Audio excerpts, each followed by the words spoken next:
अल शरीफ welfare trust छन्नी अनायतुल्लाह पंजेड़ी के ज़ेर एहतमाम 120 मुस्तहिक खानदानों में रमज़ान पैकेज की तकसीम, जबकि ट्रस्ट के ज़ेर एहतमाम 180 तलबा को फ्री कुतुब और कापियाँ भी दी गई। मैनेजिंग डायरेक्टर अल शरीफ वेलफेयर ट्रस्ट छन्नी पंजेड़ी राजा जानजेब की जानिब से मुस्तकबिल में फ्री एम्बुलेंस सर्विस शुरू करने का भी ऐलान कर दिया गया। जी नाजरीन, हम इस वक्त मौजूद हैं अल शरीफ वेलफेयर ट्रस्ट शरीफाबाद पंजेड़ी में के मरकज़ी ऑफ़िस में, जहां आज माह रमज़ान के पैकेज को तकसीम करने से कबल एक छोटा सा प्रोग्राम ऑर्गेनाइज़ किया गया है कि जिसमें इस सामान जो हमारा आज माह रमज़ान का पैकेज जो अल शरीफ वेलफेयर ट्रस्ट के ज़ेर एहतमाम दिया जाएगा, उसकी एक तकरीब रोनमाई है। जो यहाँ ट्रस्ट के हमारे पास ज़िम्मेदार मौजूद हैं, मुंतज़िम मौजूद हैं, राजा जानजेब साहब जो मुतरक मुंतज़िम भी हैं इस ट्रस्ट के, अल शरीफ वेलफेयर ट्रस्ट के, जो हमें इस हवाले से मुख्तलिफ़ पहलू यानी कि ट्रस्ट के बताएँगे कि ये जो सामान है या जो आज का पैकेज है कितने अफराद को दिया जाएगा और कब तक दिया जाएगा। जी राजा जानजेब साहब। हाँ जी, सबसे पहले तो मैं अदालत न्यूज़ का शुक्रिया अदा करूँगा अपनी तरफ से, अल शरीफ वेलफेयर ट्रस्ट की तरफ से, कि वो यहाँ पर तशरीफ़ लाए और आके हमें कवरेज फ्राहम की। इंसानियत से बड़ा कोई मज़हब नहीं, बहसीत मुसलमान हमारा दीन भी हमें मखलूक खुदा की खिदमत करने की तलकीन करता है और हमें ऐसे कामों में बढ़ चढ़ कर हिस्सा लेना चाहिए। और अल शरीफ वेलफेयर ट्रस्ट का बुनियादी मकसद भी अल्लाह की मखलूक की खिदमत करना है। इसमें इसके बुनियादी मकासद हैं, तालीम है, सेहत है, जो कि हम इंशाल्लाह करते रहेंगे।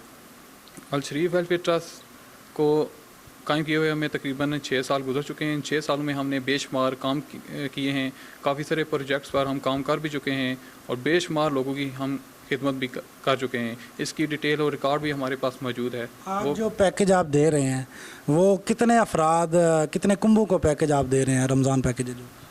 ये तकरीबन पैकेज है जो हमारा 100+ ख़ानदान को मिलेगा और ये उन्हीं लोगों को मिलेगा जो इसके हकदार हैं और सही मुस्तहिक हैं।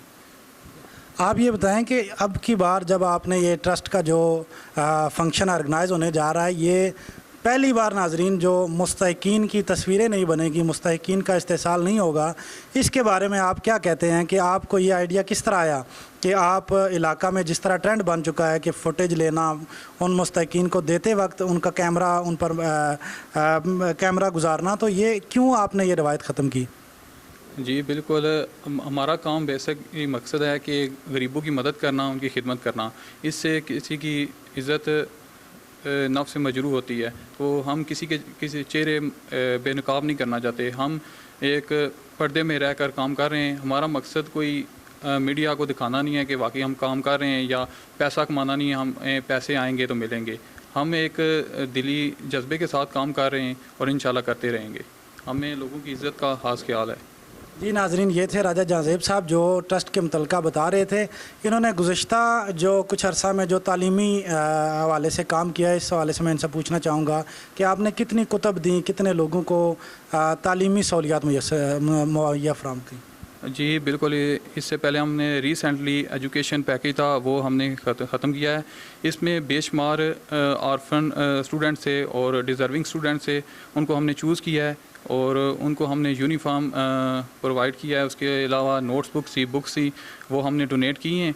इसके अलावा कुछ ऐसे भी बच्चे होते हैं जो जिनके वालिदैन उनकी फ़ीसें अफोर्ड नहीं कर सकते, तो उनकी एक कदम अल शरीफ वेलफेयर ट्रस्ट ने वो भी उठाया कि उनकी फ़ीसें भी अदा कर रहा है और ताकि वो तालीम से महरूम ना हो सकें। और ये स्कूल लेवल तक नहीं है बल्कि यूनिवर्सिटी लेवल तक हम जो है ना इनकी फ़ीसें अदा कर रहे हैं और इंशाल्लाह करते रहेंगे, क्योंकि तालीम ज़िंदगी का एक बुनियादी हिस्सा है और इसी के बुनियाद पर इंसान आगे बढ़ता है। आपका जो दायरा कार है वो सिर्फ पंजेड़ी है या दूसरे इलाके भी हैं? नहीं, फ़र्स्ट ऑफ ऑल तो हमने पहले पंजेड़ी को तरजीह दी है। इसके बाद जो हमारा नेक्स्ट प्लान होगा वो पूरे आज़ाद कश्मीर तक इंशाल्लाह फैल जाएगा। जी राजा जानजेब साहब बता रहे हैं कि पहले हम पंजेड़ी से इस नए काम का आगाज़ कर रहे हैं और उसके बाद ये फैलता फैलता दीगर इलाकों तक भी जाएगा। आज जो तकरीब इसके बाद मुनक्कद होने वाली है जिसमें रमज़ान पैकेज मुस्तहिकीन को दिया जाएगा, वो यकीनी तौर पर कुछ देर बाद शुरू होगी। हम राजा जानजेब साहब से आखिरी एक मैसेज पूछना चाहते हैं कि अल शरीफ वेलफेयर ट्रस्ट की तरफ से वो आवाम को, मुखय्यर हज़रात को क्या मैसेज देना चाहते हैं? जी, हमारा मैसेज यही होगा कि अल्लाह की मखलूक की खिदमत की जाए और इसी काम में नेकी है, ये नेकी भी है और एक इबादत भी है, और हमारा साथ दें ताकि हम मज़ीद आगे बढ़ सकें। और ये ट्रस्ट भी आप लोगों का ट्रस्ट है, हमारा ट्रस्ट नहीं है, ज़ाती नहीं है, क्योंकि हमारा काम आवाम की खिदमत करना है, लोगों की रहनुमाई करना है, और जहाँ तक हो सकेगा हम ये करते रहेंगे, तो हमारे साथ चलें। इसके अलावा हमारे फ्यूचर प्रोजेक्ट्स भी हैं, उन पर हम काम कर रहे हैं, लेकिन उनमें से एक मैं आपको बताता चलूँ कि हम इस इलाके में एक एम्बुलेंस सर्विस लॉन्च करने जा रहे हैं, क्योंकि एम्बुलेंस सर्विस इस वजह से हम कर रहे हैं कि यहाँ पे लोगों को काफ़ी मुश्किलात का सामना था। कोई एक्सीडेंट केस है या कोई मरीज़ है, उसको अस्पताल पहुँचाने तक काफ़ी देर हो जाती है जब तक एम्बुलेंस पहुँचती है।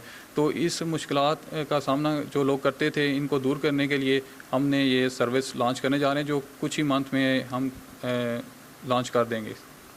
यानी कि राजा जहांजेब साहब कह रहे हैं कि हमारा जज्बा खिदमत का है, और इस खिदमत के जज्बे में आप लोग भी हमारा साथ दें, हमारे साथ चलें, बिला तफरीक हम सब की खिदमत करना चाहते हैं।